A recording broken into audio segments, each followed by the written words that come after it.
está configurando un gobierno paramilitar.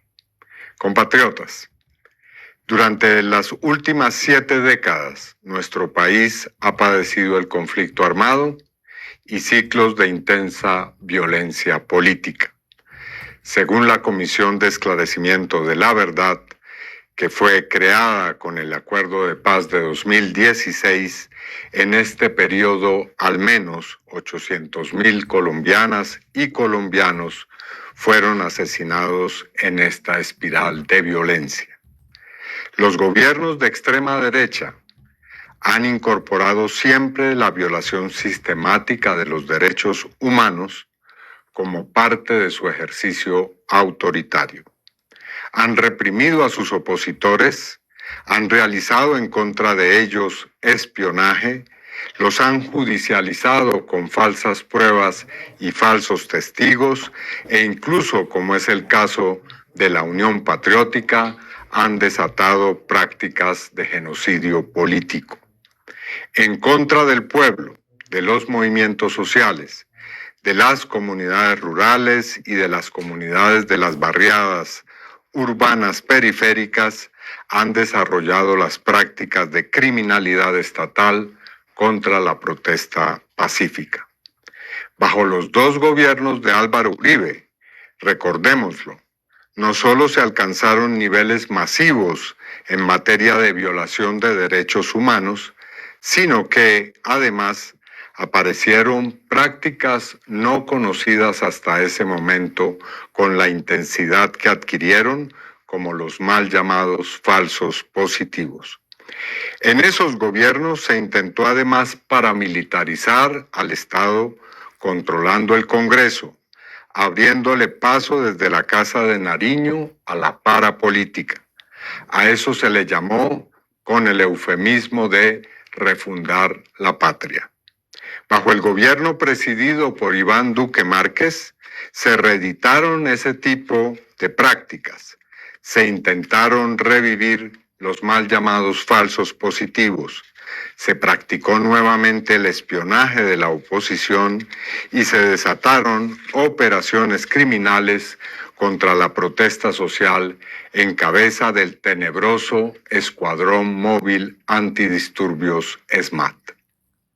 Hoy estamos ante un nuevo intento de reeditar esas viejas prácticas de la extrema derecha que atentan contra la vida, la democracia y los derechos del pueblo colombiano.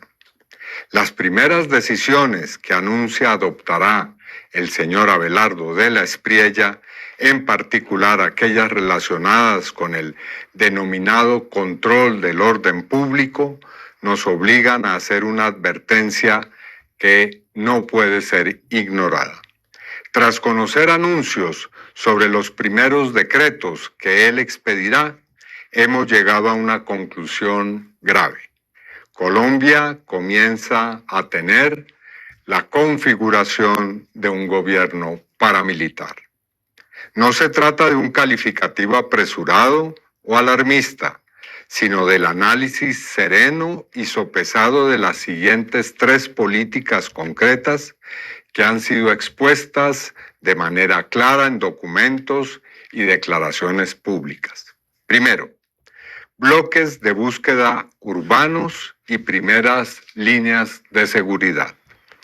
Es simplemente la comprobación entonces de esto que surge en, por ejemplo, la intención de crear los llamados bloques de búsqueda urbanos y primeras líneas de seguridad, estructuras que estarían integradas por veteranos y reservistas de las fuerzas militares. Esas personas, hay que decirlo, no son servidores públicos, no hacen parte de la fuerza pública en ejercicio de funciones. En consecuencia, no pueden asumir tareas relacionadas con el uso de la fuerza, el monopolio de las armas, ni el mantenimiento del orden público, porque esas competencias pertenecen exclusivamente al Estado y están sometidas al mandato de la Constitución y de numerosas leyes. Delegar esas funciones en particulares, constituye una ruptura de uno de los pilares fundamentales del Estado de Derecho. Colombia conoce demasiado bien las consecuencias nefastas de confundir autoridad legítima con organizaciones de cuerpos armados civiles, las consecuencias de que el Estado renuncie al monopolio de la fuerza y auspicie la conformación de estructuras paralelas. El resultado de la historia del paramilitarismo en Colombia no ha sido nunca tener más seguridad, sino más violencia, más arbitrariedad y más impunidad. Segunda política, criminalización de la protesta social.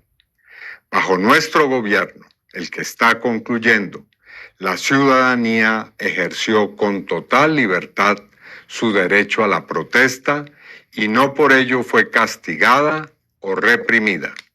En cambio, desde el pasado 21 de junio, no pasa un día sin que el señor de la Espriella y su entorno, con la complicidad de alcaldes autoritarios como el señor Fico Gutiérrez en Medellín o Alejandro Eder en Cali, alentados por el despotismo de su beligerante nuevo jefe, amenacen con desatar una brutal represión contra quienes salgan a las calles a protestar pacíficamente.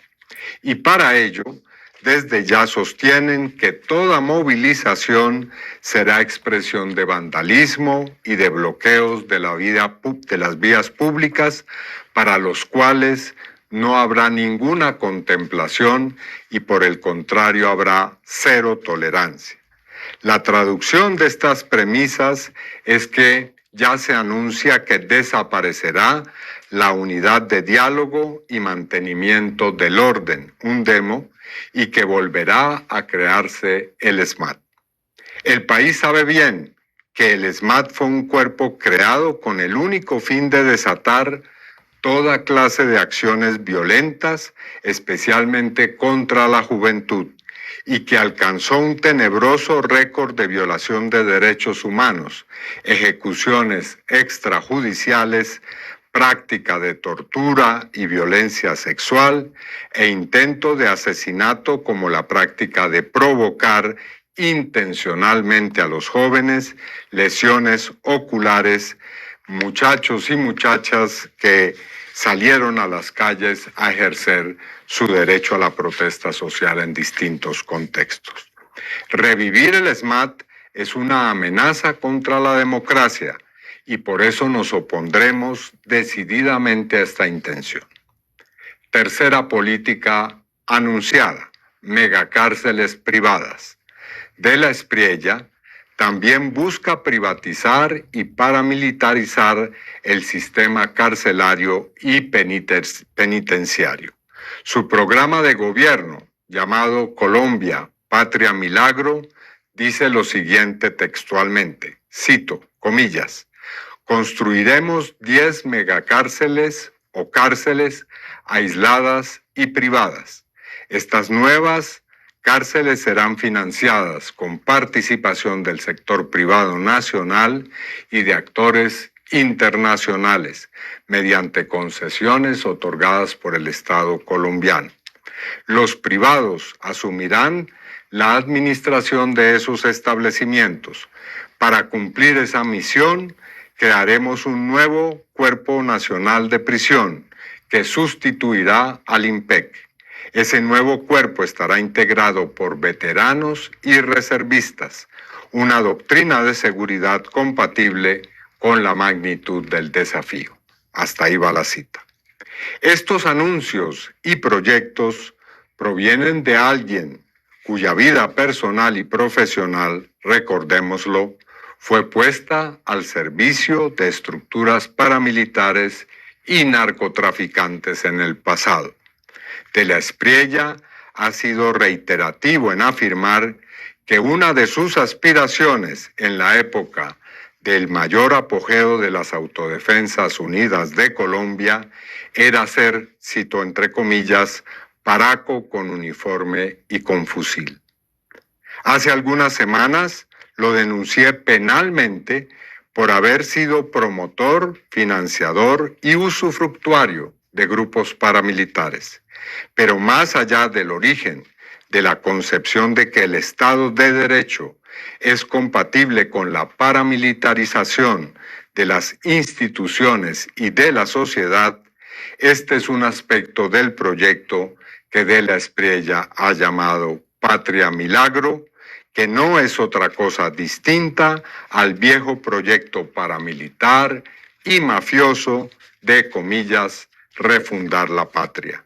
O en otras palabras, un modelo de régimen de enriquecimiento privado sin límites legales ni constitucionales, el extractivismo minero y de hidrocarburos desenfrenado, la eliminación de las reformas sociales que ya hemos venido construyendo en estos 4 años.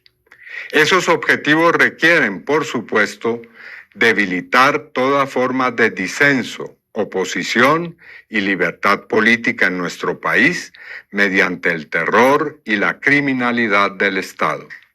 Este proyecto es abiertamente inconstitucional y, para no citar otros artículos y normas, me limito a recordar que el artículo 22A de la Constitución es categórico en establecer la prohibición de crear, promover, organizar, apoyar, financiar o emplear grupos de civiles armados, incluidos aquellos que adopten la denominación de autodefensas, paramilitares, redes u organismos de seguridad, como es el caso de las políticas que acabo de reseñar. La situación que he presentado hasta aquí demuestra la justeza del llamado que he formulado como líder de la oposición política a la desobediencia civil de carácter pacífico. La mayor preocupación que surge al propiciar violaciones masivas y sistemáticas de derechos humanos, tanto desde el Estado como desde cuerpos paramilitares, concierne a la seguridad de las poblaciones en los territorios rurales y urbanos periféricos. Hoy me dirijo a los organismos nacionales e internacionales que tienen el mandato de proteger los derechos humanos con un llamado respetuoso pero perentorio. Solicito a la Defensoría del Pueblo, a la Comisión Interamericana de Derechos Humanos, a la Oficina del Alto Comisionado de las Naciones Unidas para los Derechos Humanos, que observen con especial atención el desarrollo de esta nueva etapa que comienza para Colombia y que informen con rigor las actuaciones de Abelardo de la Espriella y de su entorno. Nuestra Constitución no es solamente un texto jurídico, es un pacto ético construido sobre el respeto de la vida, la integridad y la dignidad humana. Hoy más que nunca es indispensable que esos principios sean protegidos sin vacilación. Y así lo haremos. Tengan ustedes toda y plena seguridad.